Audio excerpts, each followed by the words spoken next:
ज्या 26 पोलीस अधिकारी आणि कर्मचारी वाल्मिक कराडच्या मर्जीतले आहेत, ज्यांनी बऱ्याच केसेस ज्या आहेत त्या पाठीशी घातलेल्या आहेत, गुन्हेगारांना सही सलामत बाहेर सोडलेलं आहे, काही कर्मचारी 10-10 वर्षे एकाच पोलीस स्टेशनला आहेत, बरेच कर्मचारी जे आहेत, अधिकारी जे आहेत ते हप्ता गोळा करतात आणि या संदर्भातले सगळे पुरावे जे आहेत ते आम्ही इथं लेखी स्वरूपातही आणलेले आहेत.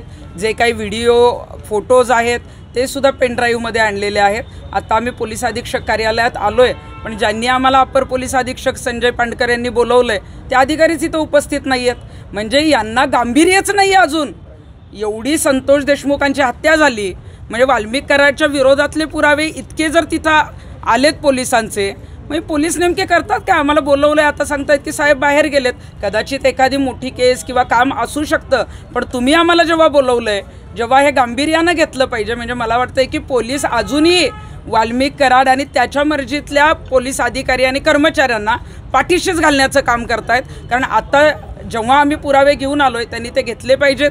माझा तातडीनं जबाब घेतला पाहिजे. मी आले नसते तर अनेक आरोप झाले असते, परंतु आज आमच्याकडे सगळंच आहे. तुम्ही तातडीनं त्यांची बदली केली पाहिजे. पुरावे सगळ्यांचे असे आहेत की ताबडतोब जिल्ह्याच्या बाहेर त्यांना टाकलं पाहिजे.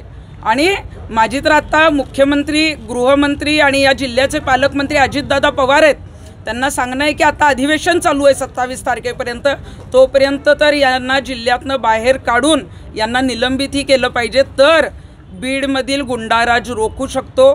बीडमधला जर खरोखरच गुंडाराज तुम्हाला थांबवायचा असेल तर हे जे काही चुकीचे पोलीस अधिकारी, भ्रष्ट पोलीस अधिकारी, गुंडांना पाठीशी घालणारे पोलीस अधिकारी आहेत, त्यांना पहिला बीडच्या बाहेरचा रस्ता या गृहमंत्र्यांनी दाखवला पाहिजे. तरच जे आहेत त्या अशा घटना थांबू शकतात. कारण आपण बघतोय की दररोज एक एक घटना बीडमधली बाहेर येते.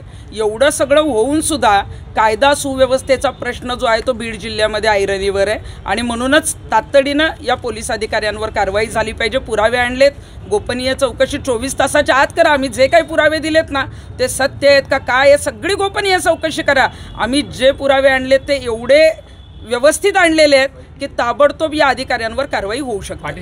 असं वाटतंय कोणतरी?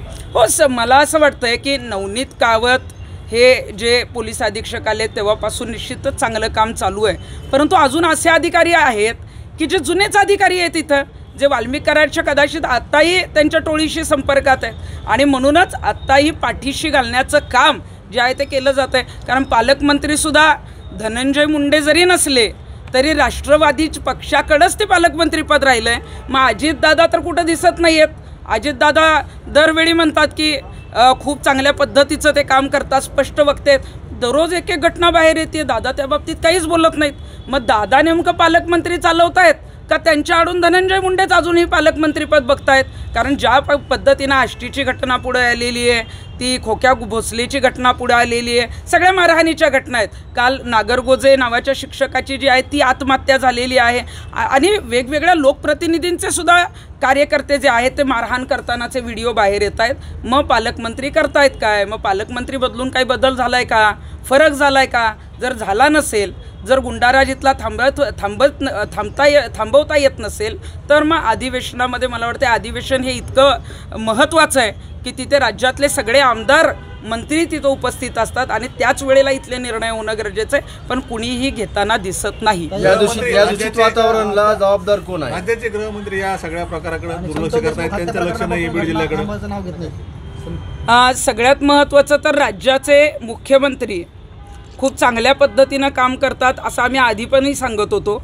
पण गृहमंत्रीपद निभावताना बऱ्याच गोष्टी ज्या आहेत त्या कुठंतरी पाठीशी घालण्याचा प्रयत्न होतोय. कारण महायुतीतल्या मंत्र्यांचा आणि काही लोकांचा याच्यामध्ये संबंध आहे. त्यामुळे गृहमंत्री कुठंतरी कमी पडत आहेत. आणि म्हणूनच मला वाटलं होतं की पहिल्या दिवशी नंतरसुद्धा सातत्यानं अधिवेशनामध्ये हे प्रकरण बीड जिल्ह्याचं तिथे गाजलं जाईल किंवा त्या बाबतीतल्या कारवाई दिसतील. पण कुठलीही कारवाई अधिवेशनामध्ये यापुढे दिसलेली नाही. घटक पक्षांचा कुठेतरी दबाव आहे गृहमंत्री म्हणून काम करताना त्यांच्या? कोणाचा? घटक पक्षांचा. मला वाटतं की घटक पक्ष मिळून महायुती आहे. महायुतीला पुढं घेऊन गेलं तरच त्यांना जे आहे ते भाजपला पुढे चांगल्या पद्धतीनं पुढच्या निवडणुका लढवता येणार आहेत. त्यामुळं निश्चितच, कारण धनंजय मुंडेंचा राजीनामासुद्धा तातडीनं नाही झाला, तो शेवटी काही पुरावे आल्यानंतर घ्यावा लागला.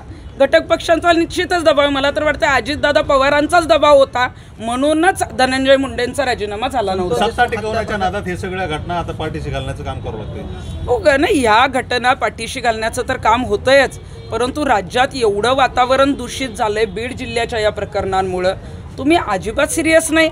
आत्तासुद्धा आम्ही इथं आल्यावर पुरावे घेऊन आलोय, तुम्ही पुरावे घ्यायला समोर येत नाही. मग नेमकं मग तुम्ही पण त्याच्यामध्ये आहात का? मला ज्या संजय पांडकरांनी बोलवलेलं आहे ते सचिन पांडकर जे कोणी पोलीस अधीक्षक आहेत, मला तर असंही कळालंय की ज्या लोकप्रतिनिधींनी काही पोलिसांची यादी जाहीर केलेली वाल्मिक कराडच्या मर्जीतली, त्यात त्यांचंही नाव आहे. त्यांनीच मला आज बोलवलंय. बरं, तरीही म्हटलं ठीक आहे जाऊ आपण, कारण ते त्या पदावर आहेत, परंतु ते तर आता इथं उपस्थितच नाहीत. मग नेमके पुरावे गोळा करायचे, ते नष्ट करायचे, त्या पोलीस अधिकाऱ्यांना वाचवायचंय का पळ काढायचा आहे?